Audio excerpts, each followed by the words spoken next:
इसको क्या कहेंगे? देखिए, ST Hasan, Samajwadi party, Indi alliance, Congress party, इनकी एक ही पहचान, करो बलात्कारियों का सम्मान, उनको बताओ अपना भाईजान, और करो महिलाओं का अपमान। कल कांग्रेस के मध्य प्रदेश के विधायक ने रेप को लेकर जिस प्रकार की टिप्पणी की, उसको जस्टिफाई किया, कहा कि धर्म ग्रंथों में लिखा है कि रेप कर सकते हैं महिलाओं का, एससी एसटी महिलाओं पर अभद्र टिप्पणी दी। राहुल गांधी ने उनको प्रमोट किया, उनके ऊपर कार्रवाई नहीं हुई। तो उन्हीं की देखा देखी आज समाजवादी पार्टी ने भी बोला कि मैं क्यों पीछे रह जाऊं। समाजवादी पार्टी का तो इतिहास भी है, बॉयज विल बी बॉयज कहकर रेपिस्ट को बचाने का, पीडीए समाज से बलात्कार करने वाली बच्ची की बलात्कार करने वाले एक व्यक्ति को बचाने का। तो उन्होंने भी इस प्रकार का कुतर्क किया। एसटी हसन बोलते इंटरनेट से रेप हो जाता है, लड़की देखने पे लड़के विचलित हो जाते हैं। मतलब कि पहले बॉयज विल बी बॉयज बोला और अब बॉयज क्यों रेप करते उसका जस्टिफिकेशन भी दे रहे हैं। ये उनकी कुत्सित मानसिकता को दर्शाता है। ये वही पार्टियां हैं जो रेपिस्ट को बचाती है, ये वही पार्टियां हैं जो यूसीसी का विरोध करती है, ये वही पार्टियां हैं जो 3 तलाक हटने का विरोध करती है, शाहबानू वर्डिक्ट का विरोध करती है। तो ये महिला विरोधी पार्टियां हैं। आज मेरा सवाल है डिंपल यादव जी से और प्रियंका वाड्रा जी से कि क्या आप लोग इस बयान पर कुछ कार्रवाई नहीं करेंगे?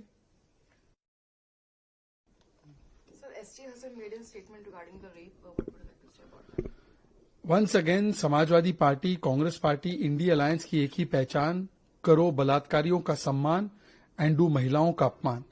This comment comes the day after the comment made by the Congress MLA in Madhya Pradesh, who also made many disgusting comments about rape, justifying rape. And now ST Hassan has gone step further. Already we know that the background of this party is that they say boys will be boys, rapes will happen. We have seen the manner in which they've defended people like Nawab Yadav and the comments of Azam Khan. And now Mr. ST Hassan says that rapes are happening because of internet. And because you see a woman, you get very enamored and then you go and rape her. So this kind of justification that is being given, it is most disgusting. And today the question should be from Priyanka Vadra and from Dimple Yadav ji, who say ladki hu lad sakti hu. What action will they take on such people in their parties? Deputy CM DK Shiv Kumar ने अपनी जो scheduled meeting World Economic Forum के साथ cancel कर दी है राहुल गांधी से meeting के बाद। फिर से एक बार कांग्रेस ने प्रमाण दिया है कि कांग्रेस के लिए पावर जरूरी है, पीपल नहीं। उनके लिए लॉबिंग पॉलिटिकल जरूरी है, प्रदेश का इंटरेस्ट नहीं। डेवॉस एक ऐसी जगह है जहां पर हजारों करोड़ का निवेश आप अपने प्रदेश के लिए ला सकते हो, पर डीके शिव कुमार ने उस इवेंट को स्किप कर दिया क्योंकि उनको पावर गेम्स खेलनी है। इससे पहले भी जब जर्मन चांसलर आए बेंगलुरु, तब डीके शिव कुमार और सिद्धरमैया जी राहुल गांधी की खातिरदारी में लग गए और जर्मन चांसलर से नहीं मिले। तो ये दिखाता है कि उनकी प्राथमिकता परिवार और पावर है, पीपल और प्रदेश का इंटरेस्ट या इन्वेस्टमेंट नहीं है। इसीलिए कर्नाटका कांग्रेस जब से आई है तब से सफर करता जा रहा है। DK Shiv Kumar canceled his scheduled visit after meeting with Rahul Gandhi. Once again, Congress has shown that for Congress, it is power, parivar, high command above people and Pradesh. Davos is a place where thousands of crores of investment can be got for Karnataka. But rather than go to Davos, DK Shivkumar is busy in political lobbying.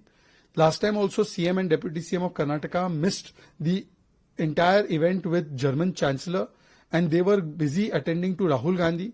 So they put Parivar and High Command before people's interest there also. And this is the culture of the Congress.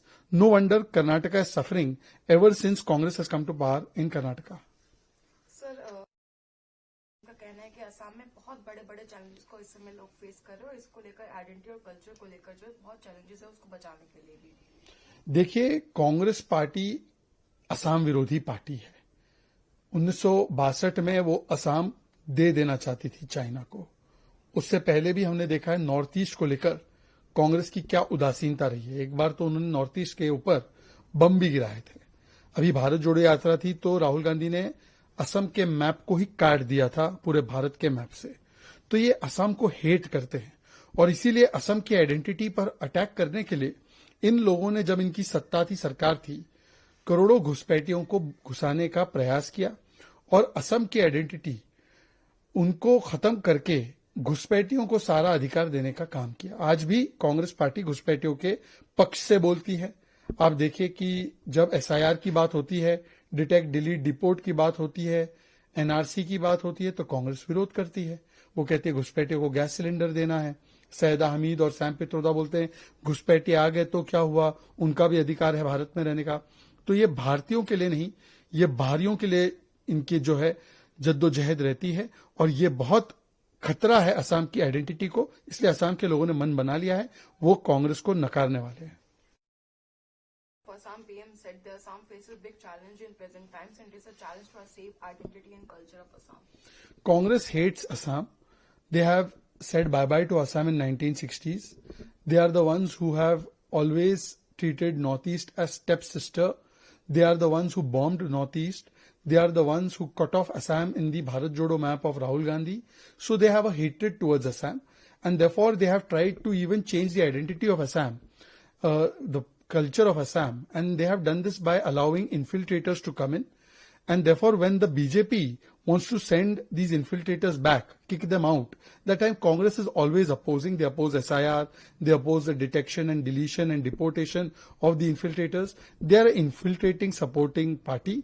And we have seen statements of Ghulam Ahmad Mir, Sayyida Hamid, Sam Pitroda. They all say that their hearts are beating for the infiltrators. Shiv Sena UPT MP Sanjay Raut made a statement. He said corporators who have come from the alliance of BJP and Shiv Sena are out of fear and someone will kidnap them, threaten them.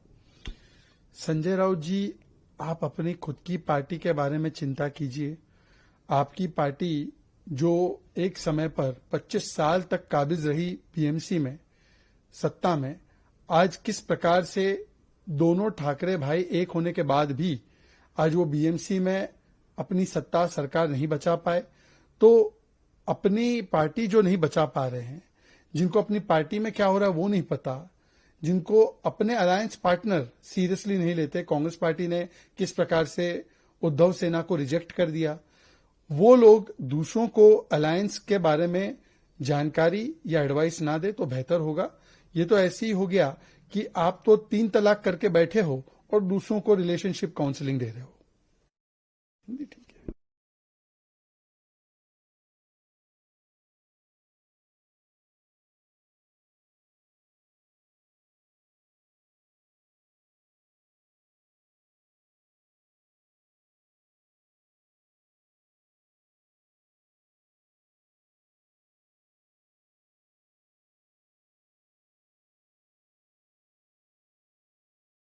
को relationship counselling दे रहे हो